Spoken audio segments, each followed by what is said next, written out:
Hi, hello. You are so welcome to Bona and Boma. So today we are going to talk about how to relate with your in-laws. Okay, so I know that you are a good wife. I know you are a new wife, and I know you are trying so hard to get along with your in-laws. Yes, but there are certain things you are not supposed to do. There are certain things you need to hold back. There are certain things you need to learn the hard way. I don't want you to learn the hard way, so I will take you through six steps. Yeah, 6 steps in order to go about it. So number one, as a new wife, please stay in your lane. Do not force yourself into the lives of your in-laws. I know very much that once you get married, you want people to know that, oh, you're so having a great time with them, with your in-laws, things are going on well, you guys get along so good, and in public you are displaying, showing love, showing affection and all those things. Yes, but it is not everybody who loves that.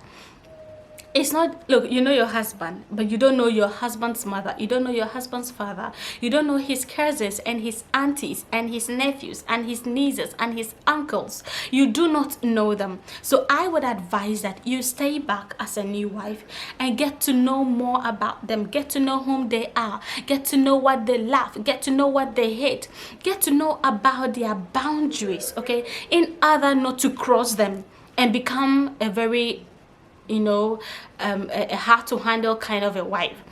My parents are people who are, very very conservative. They like to keep to themselves. They don't like loud, so if I were a lady who's all over making noise,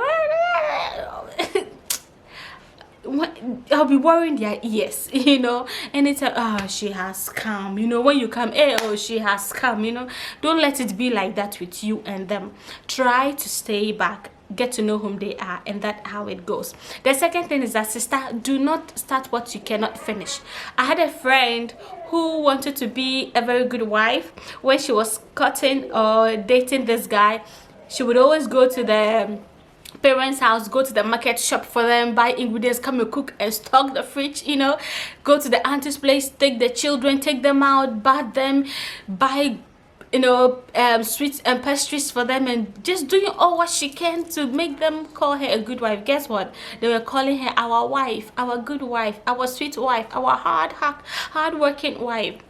Later, she got married. Abi is married, she got married. Guess what? They were expecting her to continue. And of course, they have every right to demand that she continue with what she started. Because that was what you did to win their hearts. And in order to keep winning their hearts, you need to what? Keep doing it. The fact was that she got pregnant right after marriage. And then she gave birth. What do you expect? She's supposed to take care of her husband and her child. She realized that now I have a family. Now I have a man. And I need to take care of all this. It was too late for her, because every weekend they'll be calling her, our wife, come in, won't you come today? So sister, do not start what you cannot finish. Your in-laws are not your husband, okay? They are not in your current home. So what you are doing right now to win them, make sure that you do things that you can keep doing even after your wedding with your husband. Do not start something, do not start giving resources, start giving your time and energy, knowing very well that in the next 3 months after marriage you wouldn't be able to give that out again. So this is just an advice that I think you should know as a single woman or as a newly wedded wife. The third thing I want to talk about is welcome your in-laws, but don't make it a habit, okay? So there is this lady I knew who got married and moved to the side of her husband's region, and they were renting in a chamber and hall apartment with a kitchen and bathroom. Okay, so every weekend she thought she was a newly wedded wife, and for that matter, families would always come and visit and would want to stay. She didn't know that she was making a habit of them just coming impromptu into her house and staying. So they were always coming, and she kept welcoming them. A time came like 6 months after the wedding. These people would just barge into the house. Not like one person or two people, or somebody and their husband, or 3 people, or in the weekend they can just come, oh, we have a short course, we want to stay for the weekend, and they will be using the bathroom anytime, any hour of the day, and you know that is not a right thing to do. So what am I trying to say? I'm trying to say that you can welcome your in-laws into your home. You can make it your home very hospitable for them, but it doesn't mean that you should make it a habit for them to always come into the house anytime and any day and whenever they like, because you have your privacy. You need to protect your privacy. You need to protect certain things that are delicate to you or secret to you. So it's not every time you can have in-laws coming into your home, whether your side or your husband's side. Okay, so you need to know this and then know what to do. The next thing I want to talk about is mind your business and don't be nosy. Some newly wedded wives are so nosy. You know, men don't talk. You hardly find a husband telling you how the auntie is, how the uncle is, how the nieces are, how the grandmother, all secrets of the family. They hardly talk like that. Now, it is not your business. It is not your work to go about digging into people's affairs. In Nigeria, we say affair. It is not your business digging into people's affairs, trying to know the secrets in that home. What happened in 92? What happened in 85? What happened in 81 and in 61 and in 80s? Hey, sister, it is not your business to go about making gossip, you know, about everybody. You go to Auntie A, you talk about Auntie B, you go to Auntie B, talk about Auntie C, and you are knocking heads together in the family. They catch you. The way they will press you for ground, the way they will press you, when you get up, you will never repeat that again. What I'm trying to say is that don't be a gossip in that family. You are a newly wedded wife. You go into that family. You want to tell everybody secret to everybody. Hey, have you heard of this person's wife? Oh, they did this and so what? And so what? I mean, that is none of your business. Okay. The next thing I want to talk about, don't be friends with everybody in the family. Okay, sometimes your husband will tell you, don't be close to this person, don't be close to that person, don't do this, I don't want you going there, I don't want you going here. You know, it is because of the experiences your husband had with them. That is why he is cautioning you, don't do this, don't do that.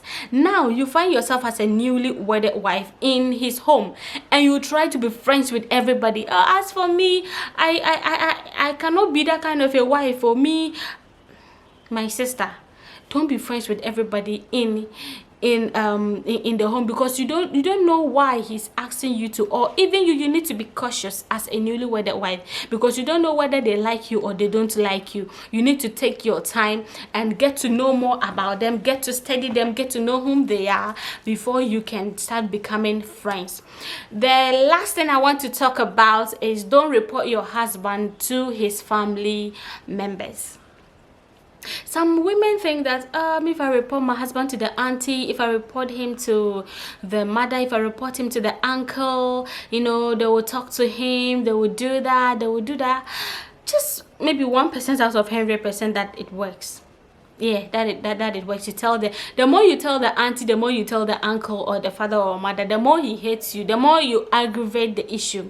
What I would advise that you do is ask your husband, or even single sisters, as you're getting married, ask your husband, what do you prefer? Whom should we talk to when we have challenges in our marriage, so that I can always go to the person when I feel that the situation we are going through is beyond us.